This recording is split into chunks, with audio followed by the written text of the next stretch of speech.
Welcome to the series of final term preparation. ये final term की preparation series की video है। Complete series इस चैनल के ऊपर अपलोड की जा रही है और आज की वीडियो के अंदर आपको CS 304 की फाइनल टर्म की प्रिपरेशन के लिए इंपॉर्टेंट पॉइंट्स करवाए जा रहे हैं। तो शुरू करते हैं आज के इस ट्यूटोरियल को।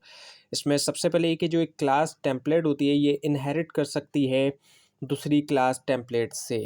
सो एक क्लास टेम्पलेट जो इनहेरिट हो सकती है दूसरी क्लास टेम्पलेट से क्रिएट करते हुए फैमिली जो है ड्राइव क्लास टेम्पलेट की, और ये जो क्रूशल होता है रीयूजेबल के लिए से type safe data type safe generic programming के लिए।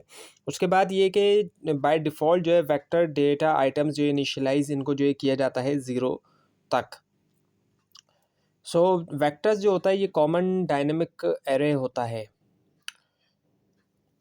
उसके बाद ये कि in private inheritance member only function के अंदर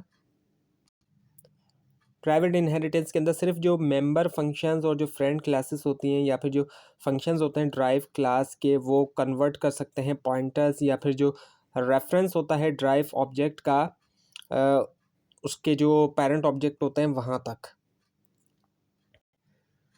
अब ये जो कन्वर्जन होती है ये इसको जो है वो सिर्फ किया जा सकता है स्कोप के अंदर ड्राइव क्लास के स्पेसिफिकली तौर पे जो इसके मेंबर फंक्शन होते हैं और जो फ्रेंड फंक्शन या क्लासेस हैं, और ये जो मेंटेन करता है स्ट्रॉन्ग इनकैप्सुलेशन और लिमिट करता है एक्सेस जो है बेस क्लास फंक्शनैलिटी तक। उसके बाद ये कि जो रीयूजिबिलिटी राइटेबिलिटी मेंटेनेबिलिटी ये जो है एक एडवांटेजेस हैं, ये किसके एडवांटेजेस होते हैं, ये जेनरिक प्रोग्रामिंग जो होती है उसके जो है वो एडवांटेज हैं। रीयूजिबिलिटी का मतलब ये कि जेनरिक कोड जो है उसको रीयूज़ किया जा सकता है डिफरेंट टाइप्स के साथ, और राइटेबिलिटी ये कि ये जो है सिंप्लीफाई कर सकता है डेवलपमेंट, और उसके अलावा मेंटेनेबिलिटी आप जो है वो चेंज कर सकते हैं कोई चीज़ जो है टेम्पलेट के अंदर। और उसके बाद ये कि जो नन टेम्पलेट फ्रेंड फंक्शंस होते हैं क्लास के, जो फ्रेंड होते हैं तमाम इंस्टेंसेस के उस क्लास के। सो अगर फ्रेंड फंक्शन ख़ुद से जो है वो नहीं है टेम्पलेट फंक्शन, तो जो फ्रेंड फंक्शन को कंसिडर किया जाता है एक फ्रेंड जो है तमाम क्लास ऑब्जेक्ट का रिगार्डलेस के जो टाइप है।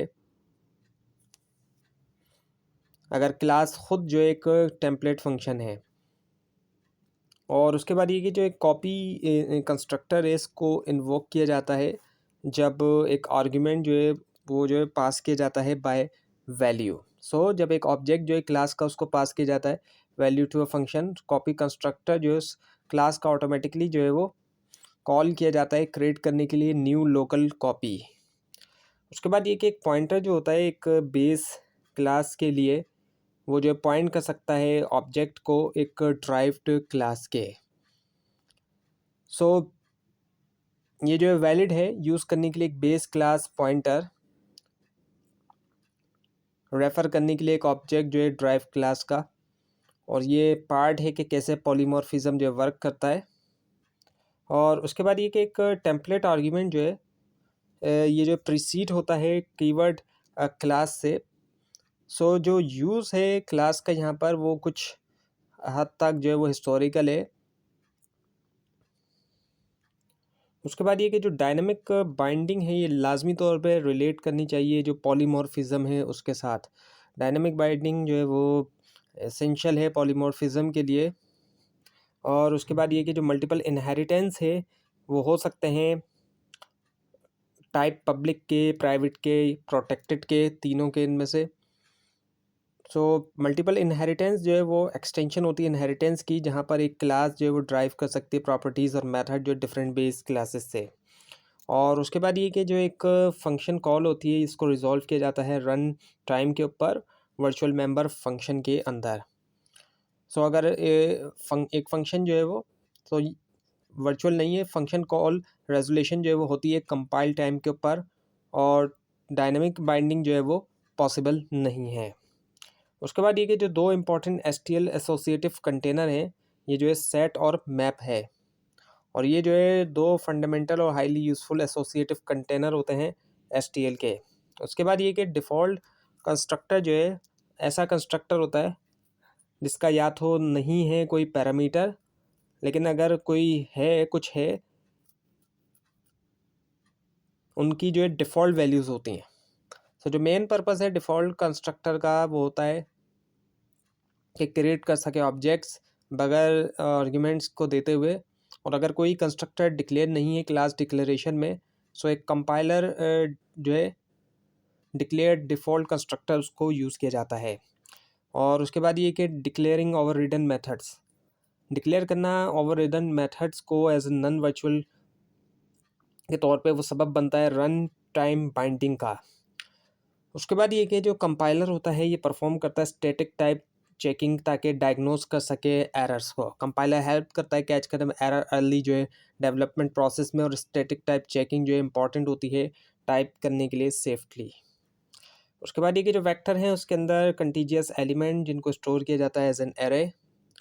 और उसके बाद ये कि क्लास जो है वो डिस्क्रिप्शन होता है काइंड ऑफ ऑब्जेक्ट का। सो क्लास जो है वो एक तरीका है इनकैप्सुलेट करने के लिए डेटा और बिहेवियर। उसके बाद ये कि इनहेरिटेंस जो है वो एक तरीका होता है ताकि ऐड किया जाए फीचर्स एग्जिस्टिंग क्लासेस के साथ बगैर उनको रीराइट किए हुए, बगैर रीराइट करे हुए। और उसके बाद ये कि हम यूज़ कर सकते हैं दिस पॉइंटर को जो है कंस्ट्रक्टर के अंदर बॉडी के इवन के इनिशियलाइजेशन लिस्ट के अंदर किसी भी क्लास के, अगर हम केयरफुल हैं तो। सो अब ये जो पॉइंटर है दिस पॉइंटर ये जो है अलाउ होता है बॉडी के अंदर कंस्ट्रक्टर की, और इसी के साथ साथ जो इनिशियलाइजर्स होते हैं कंस्ट्रक्टर के, और ये प्रोवाइड करता है एक तरीका रेफ़र करने के लिए जो ऑब्जेक्ट ऑन मेंबर्स है उसको। उसके बाद ये कि जो पब्लिक मेथड्स होते हैं बेस क्लास के, ये डायरेक्टली इनको जो है एक्सेस किया जा सकता है उनकी ड्राइव क्लास के अंदर। सो पब्लिक मेथड जो है एक बेस क्लास का, इसको हम कर सकते हैं डायरेक्टली एक्सेस ऑब्जेक्ट के ज़रिए ड्राइव क्लास के। और अब ये कि जो टाइप जो कि यूज़ किया जाता है डिक्लेयर करने के लिए एक रेफरेंस या पॉइंटर, उसको कहा जाता है स्टैटिक टाइप कहा जाता है उसको, स्टैटिक टाइप। उसके बाद ये कि जो प्रोटेक्टेड मेंबर हैं और सम वेयर, वो कहीं पर जो है वो होते हैं पब्लिक और प्राइवेट मेंबर्स के दरमियान, और उनको यूज़ किया जाता है इनहेरिटेंस के अंदर। तो प्रोटेक्टेड मेंबर जो है वो इनेबल करते हैं कंट्रोल एक्सेस जो है एक इनहेरिटेंस हायरार्की के अंदर। उसके बाद ये कि जो एबनॉर्मल टर्मिनेशन है, ग्रेसफुल टर्मिनेशन है, ये रिटर्न करते हैं इलीगल को, और एग्जाम्पल हैं एरर हैंडलिंग टेक्निक्स की।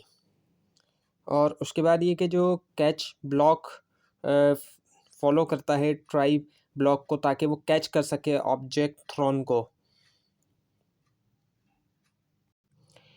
सो जो ग्राफिकल रिप्रेजेंटेशन है क्लासेस की भी और ऑब्जेक्ट्स की, उसको कहा जाता है ऑब्जेक्ट मॉडल, और ये शो करता है क्लास नेम भी, एट्रीब्यूशन रिलेशनशिप जो है ऑब्जेक्ट्स के और क्लासेस के। और यूज़ किया जाता है डिज़ाइन करने में ऑब्जेक्ट ओरिएंटेड सॉफ्टवेयर, और हेल्प करता है विजुलाइज करने में क्लासेस और जो रिलेशनशिप होते हैं ग्राफिकल फॉर्म्स के अंदर। उसके बाद ये कि हर ट्राई ब्लॉक जो है उसका हो सकता है जितने ज़्यादा हो सके necessary number of catch blocks जो है।